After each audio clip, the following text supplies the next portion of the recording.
Well, the U.S. military is searching for the remnants of the Chinese surveillance balloon it shot down off the coast of South Carolina over the weekend. As China continues its reopening process, could this incident bring more stress to an already strained relationship between the U.S. and China? For more on what it all means for the global economy, let's bring in Marko Papic. He is partner and chief strategist at Clock Tower Group.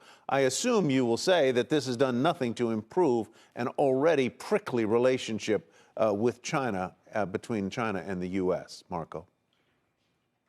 Yeah, for sure. I mean, that's definitely the takeaway. And I think we also have to understand that right now, everybody's watching this from a U.S. and a Chinese perspective. But we live in a very, very big world, and there are other countries involved in geopolitics. And the Chinese charm offensive was never really targeted just at the U.S. It's targeted at the rest of the world as well. And so they're going to continue doing that, whether the U.S.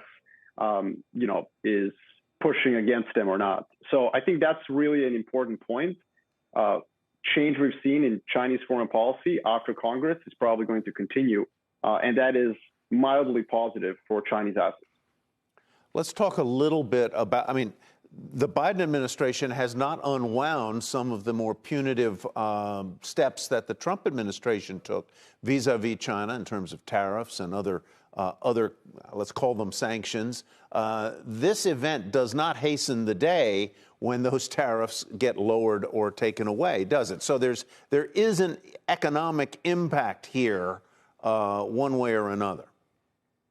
Well, I think that impact is going to stay there, at least until the next U.S. presidential election. I mean, we're entering presidential season in a world where the U.S. incumbent president has lost domestic legislative initiative because Republicans have taken the House. So keep that in mind. It's going to be very difficult for the U.S. president to spend any time on domestic policy, which means he has to go abroad for relevance. We've seen that story before.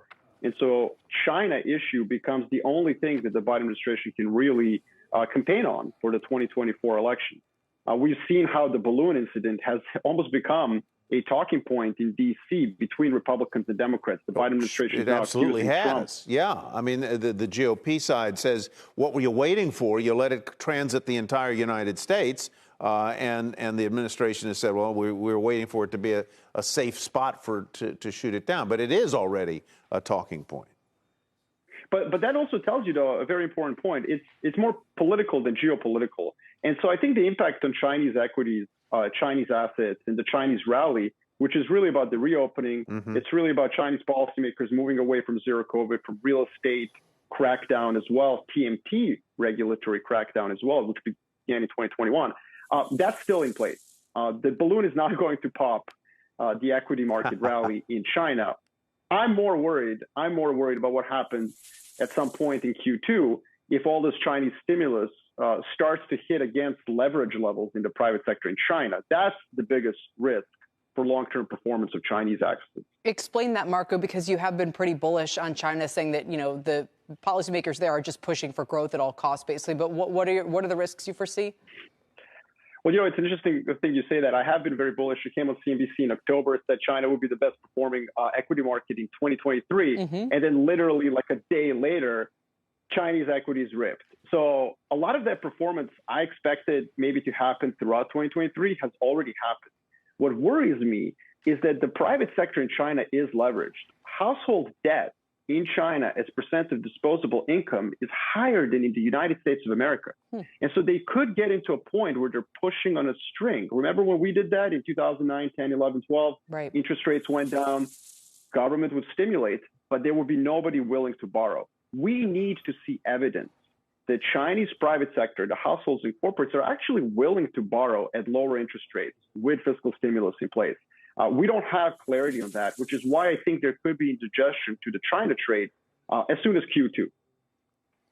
Is there, we talked just a few moments ago, that as China reopens and world growth kind of reacts to that, can China be a problem in terms of getting inflation under control here in the United States? In other words, as China grows and puts more demand on commodity prices and so forth, could that ripple through here? I think on the margin, yes. But remember, the biggest source of disinflation over the next 6 months is going to be that rent component of the CPI, which should, I mean, it always has in the past, should reflect the lowered, housing costs in the U.S. So I think that on the margin, China will add some inflationary dynamics, but there's still way too much that's disinflationary. The bigger risk is actually geopolitical risks emanating from the Middle East. So if there's something that investors should be concerned about over the next 6 months, it's potential conflict with Iran. I mean, that could be a black swan event that causes oil prices to jump and restarts the narrative that inflation is here to stay. Marco, always fascinating to talk with you. We appreciate it. Marco Papic, thanks.